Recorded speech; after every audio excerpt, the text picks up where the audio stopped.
কারণ আমাদের আলেম ওলামা যারা আছেন তারা যদি চান, আল্লাহ তাদের যা এলেম দিয়েছেন যে কোনো দিক থেকে তারা আলোচনা করতে পারে, কিন্তু আলোচনার শুরুতে তারা কেন দরুদ শরীফ দিয়ে শুরু করে? এই সম্পর্কে একটা হাদিস আছে। প্রিয় নবী সাল্লাল্লাহু তাআলা আলাইহি ওয়াসাল্লাম বলছেন, ইন্নী লাকিতু জিবরাইলা, নিশ্চয়ই আমার সঙ্গে জিবরিল আমিনের সাক্ষাৎ হলো। ফাকালা ক্বাল আল্লাহু তাআলা আজ্জা ওয়া জাল, জিবরিল আমিন আলাইহিস সালাম আমাকে বলছেন, হুজুর আপনি কি জানেন আল্লাহ আমাকে কি বলে পাঠিয়েছেন? রাসূল জিজ্ঞাসা করছেন, জিবরিল আল্লাহ কি বলেছেন? তখন জিবরিল আমিন আলাইহিস সালাম রাসূলকে বলছেন, মান সাল্লা আলাইকা সাল্লাইতু আলাইহি, হুজুর আল্লাহ বলেছেন যে ব্যক্তিটা আপনার উপরে দরুদ পড়ে আমার আল্লাহ নিজে তার উপরে দরুদ পড়ে। ওমান সাল্লামা আলাইকা সাল্লামতু আলাইহি, হুজুর যে আপনার উপরে সালাম পড়ে আমার আল্লাহ তাকে সালাম দেয়। আল্লাহ রাসূল বললেন, আমি এটা শোনার পরে ফাসাজাদতু লিল্লাহি শুকরান, আল্লাহর শুকরিয়া সিজদাতে আমি পড়ে গেলাম। এখন এক সময় সাহাবারা প্রশ্ন করলেন হুজুরকে, ইয়া রাসূলুল্লাহ আপনি সর্বদা বলেন বেশি বেশি দরুদ শরীফ পড়তে, কিন্তু আমরা যতটা জানি একটা মানুষ মারা গেলে কবরে শুইয়ে দিয়ে আসার পর খুব বেশি দিন তার বডিটা ভালো থাকে না, পোকা এসে খেয়ে নেয়, হাড় হাড্ডি কিছুই থাকে না, সবকিছু বিলুপ্ত হয়ে যায়। হুজুর আপনিও একদিন মারা যাবেন, আল্লাহ কোরআনে আয়াত নাজিল করে বলেছেন, ইন্নাকা মাইয়িতুন ওয়া ইন্নাহুম মাইয়িতুন, ইয়া রাসূলুল্লাহ সবাই মৃত্যুবরণ করবে, আপনাকেও মৃত্যুবরণ করতে হবে। হুজুর আপনি তো মারা যাবেন, তাহলে আপনি কেন বারবার দরুদ পড়ার কথা বলেন? হুজুর আমার উত্তরে বলেছিল, শোনো, ইন্নাল্লাহা হাররামা আলাল আরদি আন তাকুলা জাযাদাল আমবিয়ায়ে ফানাবিয়ুল্লাহি হাইয়ুন ইউযাকু। আবু দাউদ শরীফের হাদিস। আল্লাহ পাক মাটির জন্য, ইন্নাল্লাহ নিশ্চয়ই আল্লাহ, হাররামা হারাম করেছে, আলা উপরে, আরদি মাটি, আল্লাহ মাটির উপরে হারাম করেছে, আন তাকুলা খাওয়া আজজাদাল আমবিয়া নবী আলাইহিস সালামদের শরীরকে। আল্লাহ পাক নবীদের শরীরকে মাটির জন্য খাওয়া হারাম করেছে। তাই আমি রাসূল বলছি, ফানাবিয়ুল্লাহি হাইয়ুন ইউযাকু, প্রত্যেকটা নবী আদম আলাইহিস সালাম থেকে আমি নবী পর্যন্ত 1,24,000 মতান্তরে 2,26,000 যত নবী আলাইহিস সালামরা পৃথিবীর জমিনে এসেছে তারা কবরের মধ্যে, ফানাবিয়ুল্লাহি হাইয়ুন ইউযাকু, কবরের মধ্যে তারা খাওয়া দাওয়া করে জিন্দা অবস্থায় আছে। বলুন সুবহানাল্লাহ। এই জন্য আমি বলেছি, ফাআকসারু আলাইয়া মিনাস সালাতি ফাইন্না সালাতাকুম মা'রুদাতুন আলাইহা, হে আমার সাহাবারা আমার উপরে তোমরা বেশি বেশি দরুদ শরীফ পড়ো। কেন? তোমরা যে দরুদগুলো পড়বে ওই দরুদগুলো বেকার যাবে না। ফাইন্না সালাতাকুম মা'রুদাতুন আলাইহা, তোমাদের পড়া দরুদগুলোকে তোমাদের বাপের নাম সমেত আমার রওজা মুবারাকে আল্লাহ পৌঁছে দেবে। বলুন সুবহানাল্লাহ। এই জন্য আমরা দরুদ পড়ি, এছাড়া আমাদের কোনো উদ্দেশ্য নেই। আজকে মাহফিলে বসলাম, এই মাহফিলটাও নিশ্চয়ই একটা গুরুত্বপূর্ণ মাহফিল, না হলে এতগুলো মানুষ এত কষ্ট করে এই মাহফিলটাকে এত সুন্দর করে সাজাতো না, এই মাহফিলটাকে তৈরি করতো না। এই মাহফিলটারও একটা গুরুত্ব আছে। কতটা গুরুত্ব আছে আমরা সবাই জানি কি না? মিলাদ হচ্ছে একটা ভালো জায়গা, মিলাদ ভালো জিনিস, ভালো জায়গা, এটা আমরা মনে করি। কিন্তু এই মাহফিলের একটা গুরুত্ব আছে, এই মাহফিলেরও একটা গুরুত্ব আছে। গুরুত্বটা কি? আমি একটু হাদিসের দিকে যাই, তাহলে আপনারা বুঝতে পারবেন। একদিন হযরত আবু হুরায়রা রাদিয়াল্লাহু তাআলা আনহু কাবা শরীফের সামনে দাঁড়িয়ে আছেন। দুজন ব্যক্তি আসলেন, দুজন ব্যক্তি কাবা শরীফের সামনে থেকে হেঁটে যাচ্ছেন। হযরত আবু হুরায়রা তাদেরকে ডাকলেন, বাবা শোনো, তোমরা কোথা থেকে এসেছো? সেই দুজন ব্যক্তি বললেন, হুজুর আমরা মিশর থেকে এসেছি। তখন আবু হুরায়রা জিজ্ঞাসা করলেন, আচ্ছা মিশরে উবাল্লা নামে একটা গ্রাম আছে, গ্রামটা কি তোমরা চেনো? তারা বললেন, হ্যাঁ হুজুর চিনি, আশেপাশেই আমাদের বাড়ি। আচ্ছা উবাল্লা নামক গ্রামের মধ্যে একটা মসজিদ আছে, আল মসজিদুল আশহার, ওই মসজিদটা কি তোমরা চেনো? হ্যাঁ হুজুর চিনি। তখন বললেন, আচ্ছা শোনো, তোমাদের মধ্যে এমন কে আছে বলো, আমার তরফ থেকে একটা কাজের দায়িত্ব নেবে। কে আছো বলো, হাত তোলো। তখন তিনি জিজ্ঞাসা করলেন, হুজুর কি কাজের দায়িত্ব একটু বলেন। তখন উনি বললেন, কাজের দায়িত্ব হলো মান ইয়াদামাল্লি মিনকুম আইয়ুসাল্লি ফি মসজিদিল আশহারে রাকাতাইন ফায়াকুলা হাযিহি লিআবি হুরায়রাতা। আমার তরফ থেকে ওই মসজিদে আশহারের মধ্যে গিয়ে 2 রাকাত নফল নামাজ আদায় করবে, এটাই হচ্ছে দায়িত্ব। কে নেবে? তারপর মসজিদে আশহারের মধ্যে গিয়ে 2 রাকাত নফল নামাজ পড়ে 2 হাত তুলবে, তুলে দোয়া করবে। কি দোয়া করবে? ফায়াকুলা হাযিহি লিআবি হুরায়রাতা, আল্লাহ পাক যে 2 রাকাত নফল নামাজ আদায় করলাম, এই 2 রাকাত নফল নামাজের সওয়াব মক্কায় আল্লাহর রাসূলের সাহাবা হযরতে আবু হুরায়রা রুহে বসে দিলাম। সেই দুজন ব্যক্তি অবাক হয়ে জিজ্ঞাসা করছেন, আবু হুরায়রা, তুমি তো আল্লাহর রাসূলের সেই সাহাবা যে সর্বদা হুজুর পাক সাল্লাল্লাহু তাআলা আলাইহি ওয়াসাল্লামের সংস্পর্শে থাকো, হুজুর কিছু বললেই সঙ্গে সঙ্গে নোট করো। সবথেকে হাদিস যার বেশি বর্ণিত করা আছে তার নামই হচ্ছে হযরত আবু হুরায়রা রাদিয়াল্লাহু তাআলা আনহু। তো আবু হুরায়রা, তুমি এমন কথা কেন বলছো? প্রত্যেকটা মসজিদের ইমাম তার মুসল্লিদেরকে নিয়ে হাত তুলে দোয়া চায়, আল্লাহ আমরা যেন মরণের আগে আগে একটা বার হলেও কাবা বাইতুল্লাহর সামনে গিয়ে দাঁড়াতে পারি, মরণের আগে আগে একটা বার হলেও যেন কাবা শরীফের কালো গিলাফটা ধরে একবার দোয়া চাইতে পারি, মরণের আগে আগে একটা বারের জন্য হলেও আল্লাহ হাজারে আসওয়াদে যেন আমি চুমা দিতে পারি। হে আবু হুরায়রা, তুমি সেই খুদ কাবা শরীফের সামনে দাঁড়িয়ে কোথায় একটা মিশরের কোন মসজিদে আশহারের মধ্যে গিয়ে দোয়া চেয়ে আমাদের জন্য সব রেশানি, তোমার জন্য সব রেশানি করতে বলছো? কারণ কি? কারণটা কি? সবাই এই মক্কায় আসার জন্য সারা পৃথিবীর মানুষ আল্লাহর কাছে প্রতিনিয়ত দোয়া করে কাঁদে, আর তুমি মক্কার সামনে দাঁড়িয়ে আরেক জায়গায় গিয়ে দোয়া চেয়ে তোমাকে পাঠাতে বলছো কেন? কারণ কি? তখন তিনি বললেন, তোমরা তো জানো না, প্রিয় নবী সাল্লাল্লাহু তাআলা আলাইহি ওয়াসাল্লাম হাদিস শরীফের মধ্যে জানিয়েছেন, কি বলেছেন? ইন্নাল্লাহা ইয়াবআসু ফি মসজিদিল আশহারে ইয়াউমাল কিয়ামাতি শুহাদা বদরিন। এরকম ভাবে একটা হাদিস এসেছে।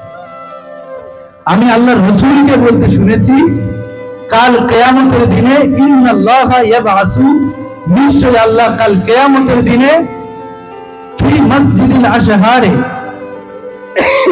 মসজিদে আশহার থেকে শুহাদা বদরিন, বদরের যুদ্ধে যত শহীদানে কেরামরা ছিলেন, যারা ইসলামের জন্য নিজের জীবনকে দিয়ে দিয়েছেন, ইসলামের জন্য নিজের শরীরের রক্ত ঝরিয়ে ইন্তেকাল হয়েছেন,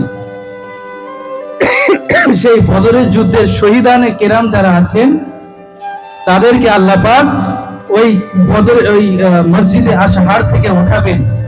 অতএব জায়গাটা খুবই মুতাবাররাক জায়গা, আর এই রকম মুতাবাররাক জায়গায় বসে দোয়া চাইলে আল্লাহ সেই দোয়াটাকে ফিরিয়ে দেয় না, খুবই তাড়াতাড়ি কবুল করে দেয়। জোরে বলুন সুবহানাল্লাহ। সেই জন্যই আমি মক্কায় দাঁড়িয়ে তোমাকে আমি আদেশ করলাম, মিশরে যাও, উবাল্লা নামক গ্রামের মধ্যে যাও, মসজিদে আশহার খোঁজো, ওখানে যাও, দোয়া করো, আমার নামে সব রেশানি করে দাও। তাহলে এই যে হাদিসটা উনি শোনালেন, এই হাদিস থেকে আমরা কি শিক্ষা পেলাম? এই হাদিস থেকে আমাদের এটাই শিক্ষা দেওয়া হয়েছে যে মুতাবাররাক যে মাহফিল যেখানে হয়, মুতাবাররাক যে কোনো মুতাবাররাক জায়গায় বসে দোয়া করলে আল্লাহ পাক সেই দোয়াকে কবুল করে নেয়। আজকে আমরা যে এখানে বসেছি, আমাদের উদ্দেশ্যটা কিন্তু মেন হচ্ছে দোয়া। কেন বলুন তো? আজকে আপনার দাদু, আমার দাদু, আমার পরদাদা, আপনার পরদাদা, বা এমনও দিন গেছে প্রথম চেয়ারে যারা বসেছিল গত বছর, আজকে তারা নেই, কবরের মানুষ হয়ে গেছে। একটা মানুষ যখন ইন্তেকাল করে, ইজা মাতাল ইনসান, হাদিস বলছে একটা মানুষ যখন ইন্তেকাল করে তারপরে যদি সে কোনো ভালো কাজ করে, ইনকাতা আনহু আমালুহু, আল্লাহ সঙ্গে সঙ্গে সে আমলটাকে কেটে দেয়, সে আমলটা আর কাজে লাগে না। একটা মানুষ যদি কবরে গিয়ে নামাজ পড়ে, সওয়াব পাবে না, ফেরেশতারা যদি লিখতে যায় আল্লাহ কেটে দেবে, নেবে না তোমার সওয়াব। মরণের আগ পর্যন্ত যা করবে ওই পর্যন্ত শেষ, তারপরে যা হবে সব কথা হয়ে যাবে, আল্লাহ সব আমল কেটে দেবে, কিছুই নেবে না তোমার আমল। আজকে সেই মানুষগুলো কি করবে?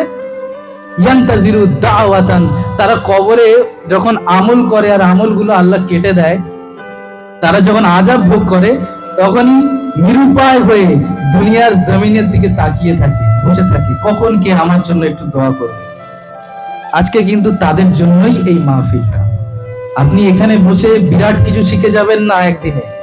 আজকে আমরা যাদেরকে হারিয়ে ফেলেছি তাদের জন্য দোয়ার মাজলিস, তাদের জন্য দোয়া করার মাজলিস, এটা মেন উদ্দেশ্য। এবার তার সঙ্গে দুটো একটা ইসলামের কথা আমরা যেটা বলতে হয় বলি, কিন্তু এটা কিন্তু শিক্ষার কোনো মাজলিস নয়। অতএব একটা মানুষ যখন ইন্তেকাল করে সঙ্গে সঙ্গে তার আমলের দরজা সব বন্ধ হয়ে যায়, তিনটে দরজা খোলা থাকে। হাদিস শরীফের মধ্যে এসেছে যে একটা মানুষ ইজা মাতাল ইনসান ইন কথা আনহু আমালহু, সমস্ত আমল কেটে দেওয়া হয়, তারপরেও আল্লাহ দয়া করে তিনটে রাস্তা, তিনটে আমলের দরজা আল্লাহ খুলে রেখে দেয়। এক নম্বর হচ্ছে ইল্লা মিন সাদাকাতিন জারিয়া, সে যদি কোনো সাদকায়ে জারিয়া করে থাকে, সে যদি একটা মসজিদে কিছু দান করে থাকে, একটা মসজিদে একটা ইট দান করলো, সেই ইট থেকে একটা ইট দান করলো, সেই ইট থেকে একটা মসজিদ তৈরি করা হলো। হুজুরকে পাঠিয়ে দাও, মাওলানা সাহেবকে পাঠিয়ে দাও।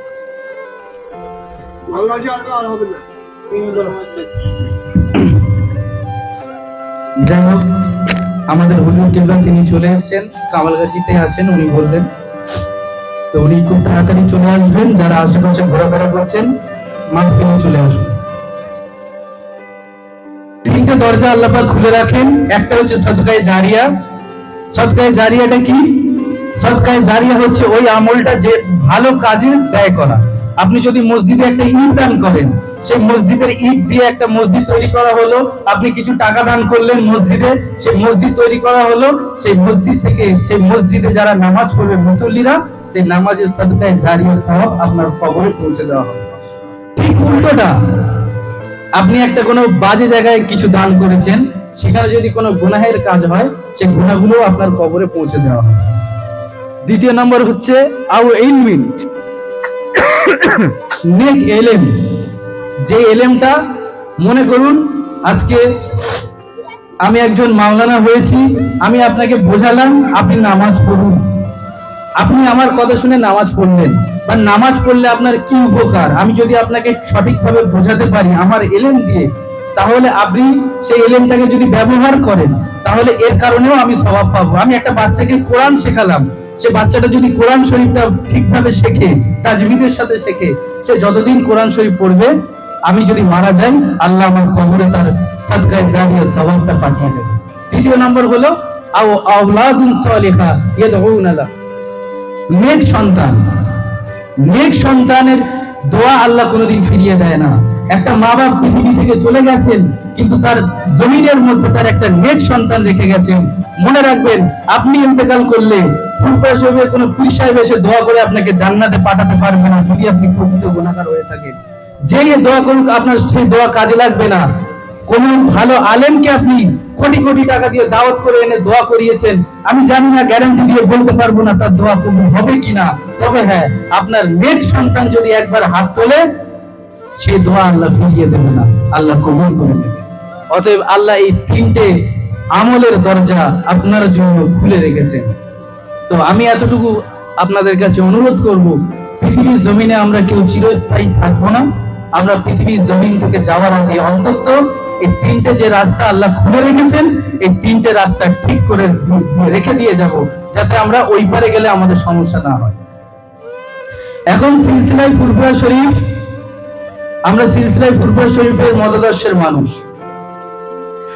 সিলসিলায়ে ফুরফুরা শরীফটা কি, এটা আমরা অনেকেই জানি না, এটা আমাদের জানা দরকার। আজকে দেখতে পাচ্ছেন ব্যানারের মধ্যে অনেক জায়গায় লেখা থাকে যে ফুরফুরা শরীফের মতাদর্শে ইসালে সওয়াব, দাদা হুজুরের ইসালে সওয়াব। এই লেখার কারণটা কি, সিলসিলাটা কি জিনিস, এটা আমরা জানি না, এটা আমাদের জানতে হবে। সিলসিলা হচ্ছে আরবি শব্দ। সিলসিলার মানে হচ্ছে চেন। আজকে এখানে যারা বসে আছেন, আমার বিশ্বাস ফুরফুরা শরীফের কোন বয়োজ্যেষ্ঠ পীর সাহেবের সঙ্গে সম্পর্ক তাদের কারোর না কারোর ছিল। আজকে এখানে যারা বসে আছেন, কোনো না কোনো পীরজাদার সঙ্গে তাদের সম্পর্ক আছে, আমার সঙ্গেও আছে। আজকে যে ভাইজান হুজুর কেবলা আসবেন, পীরজাদা সোহবান সিদ্দিকী আল কুরাইশি ভাইজান খুব তাড়াতাড়ি আসবেন, তার সঙ্গে কিন্তু কম বেশি আমাদের সম্পর্ক হয়েছে। আমরা গিয়েছি, কথা বলেছি, দাওয়াত করেছি, সম্পর্ক হয়েছে। ফুরফুরার সঙ্গে যে সম্পর্কটা, অনেকেই বলে যে ফুরফুরার সঙ্গে মদিনা শরীফের সম্পর্ক, এটা কি আসলেই ঠিক? এই ব্যাপারটা নিয়ে আমি দেখছিলাম, আমি এই তথ্যটা আপনাদের কাছে দিচ্ছি, পারলে মিলিয়ে দেখবেন। আমাদের সাথে সম্পর্ক ফুরফুরা শরীফের কোন একটা পীর সাহেবের সঙ্গে, তার সঙ্গে সম্পর্ক তার আব্বার সঙ্গে, তার সঙ্গে সম্পর্ক 5 হুজুরের সঙ্গে। এক কথায় 5 হুজুর থেকে নিয়ে শুরু করে ফুরফুরার সমস্ত যারা আছে তাদের সাথে সবার সম্পর্ক ফুরফুরার পীর মুজাদ্দিদ জামান পীর আবু বকর সিদ্দিকী দাদা হুজুর পীর কেবলার সঙ্গে, তার সাথে সম্পর্ক শাহ সুফি। একটু মুহাব্বতের সাথে তাকবীর দেন, নারে তাকবীর, আরো জোরে নারে তাকবীর, আরো জোরে নারে তাকবীর, নারে তাকবীর। সিলসিলায়ে হক মুজাদ্দিদুল জামান, সিলসিলায়ে হক ফুরফুরা শরীফ পীরজাদা সোহবান সিদ্দিকী ভাই সাহেব, নারে তাকবীর। মাশাআল্লাহ। যে কথা বলছিলাম, দাদা হুজুরের সঙ্গে কার সম্পর্ক? দাদা হুজুরের সাথে সম্পর্ক হচ্ছে শাহ সুফি ফাতে আলী ওয়াইসি রাহমাতুল্লাহ আলাইহির সঙ্গে, তার সাথে সম্পর্ক মীর মোহাম্মদ চাঁদ গামীর সঙ্গে, তার সাথে সম্পর্ক সৈয়দ আহমেদ বেরেলভীর সঙ্গে, তার সাথে সম্পর্ক তবকাবা মুসলসল হযরত মাসুম রব্বানির সঙ্গে, তার সাথে সম্পর্ক মুজাদ্দিদ আলফে সানির সঙ্গে। আরেক দিক দিয়ে চলে যান আব্দুল হক মুহাদ্দিস দেহলভী রাহমাতুল্লাহ আলাইহি, আব্দুল রহিম মুহাদ্দিস দেহলভী রাহমাতুল্লাহ আলাইহি, শাহ ওলিউল্লাহ মুহাদ্দিস দেহলভী রাহমাতুল্লাহ আলাইহি। এদের সবার সাথে সম্পর্ক গিয়ে দেখছে কুতুবুদ্দিন কাকি বখতিয়ারের সঙ্গে, তার সাথে সম্পর্ক নিজামউদ্দিন আউলিয়ার সঙ্গে, তার সাথে সম্পর্ক আজমির শরীফে শুরু হয়েছে খাজা করিমে নওয়াজ মাইনুদ্দিন চিশতি রাহমাতুল্লাহ আলাইহির সঙ্গে, তার সাথে সম্পর্ক উসমান হারুনির সঙ্গে।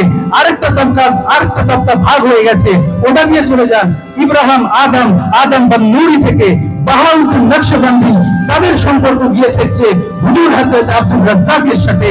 আব্দুল রাজ্জাকের সম্পর্ক তার আব্বা বড় পীর আব্দুল কাদের জিলানীর সঙ্গে, তার সাথে সম্পর্ক তার আব্বা হযরত মির্জার সঙ্গে, হযরত মির্জার সম্পর্ক তার আব্বা হযরত ইমাম জুনাইদের সঙ্গে, ইমাম জুনাইদের সম্পর্ক ইমাম রাজির সাথে, ইমাম রাজির সম্পর্ক ইমাম জাফর সাদিকের সাথে, ইমাম জাফর সাদিকের সম্পর্ক তার ইমাম জাফর সাদিকের সম্পর্ক ইমাম জাইনুল আবেদিনের সঙ্গে, ইমাম জাইনুল আবেদিনের সম্পর্ক তার আব্বা হযরত ইমাম হুসাইনের সঙ্গে, ইমাম হুসাইনের সম্পর্ক তার আব্বা হযরত আলীর সাথে, তার আব্বা হযরত আলীর নিসবত উসমান গনির সাথে, উসমান গনির নিসবত ওমর ফারুকের সাথে, ওমর ফারুকের নিসবত আবু বকরের সাথে, আর আবু বকরের নিসবত আমার রাসূলের সাথে, আমার রাসূলের নিসবত আমার আল্লাহর সাথে। বলুন সুবহানাল্লাহ।